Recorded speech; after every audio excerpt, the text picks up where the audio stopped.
Thank you for joining me for devotions today. I got started a little later because I had some other things going on this morning, but I wanted to share with you our psalm today. It has really gotten me thinking. It is from Psalm 66, verses 8 through 20. Psalm 66, verses 8 through 20. Bless our God, O peoples. Let the sound of his praise be heard. Who has kept us among the living and has not let our foot slip? For you, O God, have tested us. You have tried us as silver is tried. You brought us into the net. You laid burdens on our backs. You let people ride over our heads. We went through the fire and through water, yet you have brought us out to a spacious place. I will come into your house with burnt offerings. I will pay you my vows, those that my lips uttered and my mouth promised when I was in trouble. I will offer to you burnt offerings of fatlings with smoke of the sacrifice of rams. I will make an offering of bulls and goats. Come and hear, all you who fear God, and I will tell you what he has done for me. I cried aloud to him, and he was extolled with my tongue. If I had cherished iniquity in my heart, the Lord would not have listened. But truly God has listened. He has given heed to the words of my prayer. Blessed be God, because he has not rejected my prayer or removed his steadfast love from me.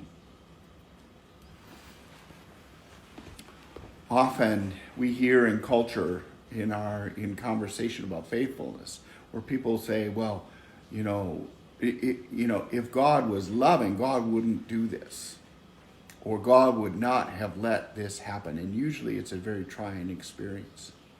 It may involve grief, it may involve loss, it may be a struggle with work, it could be all kinds of things. If God truly loved me, God would not have allowed, is the sense that we get. But what we hear in this psalm is that there are trials every day. There are challenges which become tests of our faithfulness and our character. Because God could turn it around and say, who are you? Will you trust me? Will you follow me? Even in the midst of struggle. See, we usually don't like that part of the equation.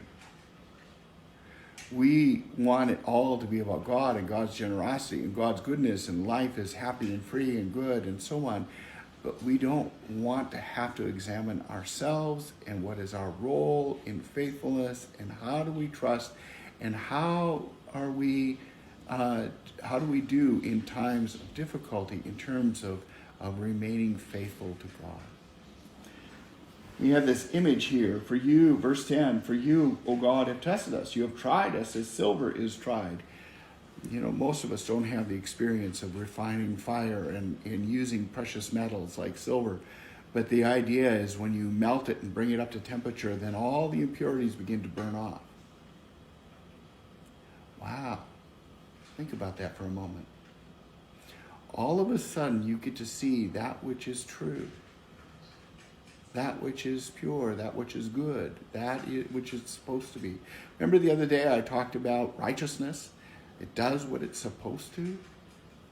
Here we have, in the midst of adversity, in the midst of times of struggle, when we are tempted to not be who we are called to be, when we're tempted to let our sinful nature unfold in response to difficult circumstances, then we have some revelation to who we truly are. So, here we have, what is the proper Christian expectation?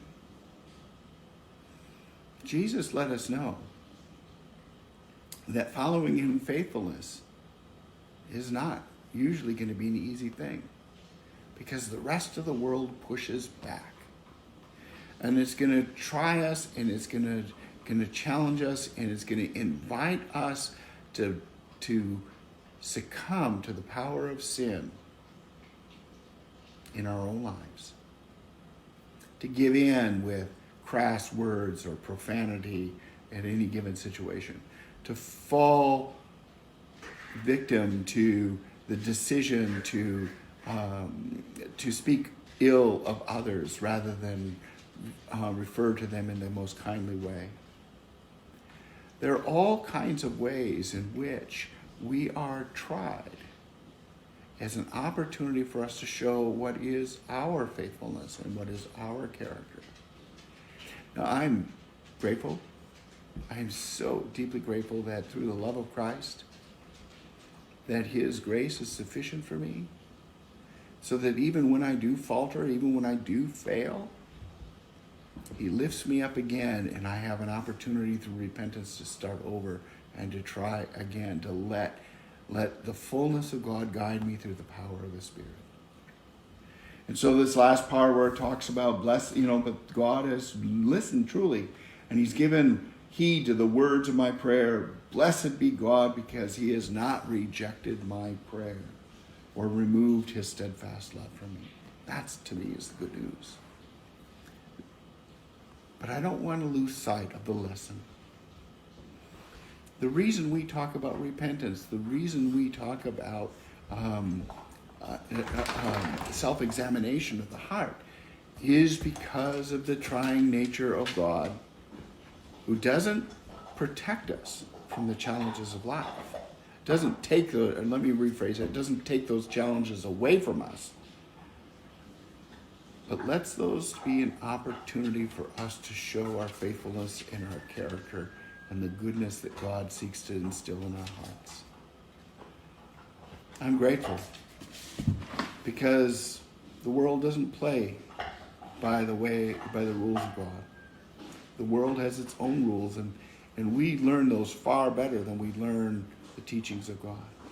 But God is patient and loving and guiding and inviting us to experience again who we can be as God's children, so that the goodness, even through the adversity, can shine through, and we get to see how God is present in our lives.